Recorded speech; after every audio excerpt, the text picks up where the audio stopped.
So I think it's important to note that these bills, as you mentioned, are just a repeat of the bills that were introduced in the 2021-2023 legislative session.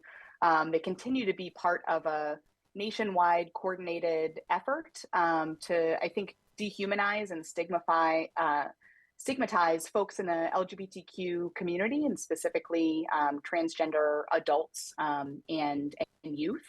And it's just creating this kind of political theater when it's really causing actual harm to trans kids when their humanity is really being put at issue in the public like this. I think being transgender does not give girls an inherent advantage over girls who are not transgender. I think this alleged concern oversimplifies the biological and environmental factors that impact athletic success. And we know that the trans athletes have participated in sports at all levels of competition for decades. And there's simply no categorical dominance by trans athletes.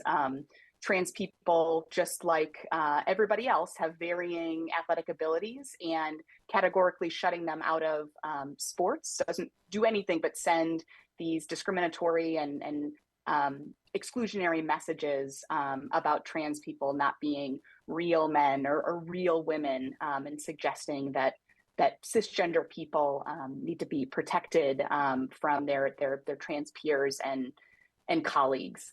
I think it's also critical to think about the impact that this could have on all athletes. Could subject all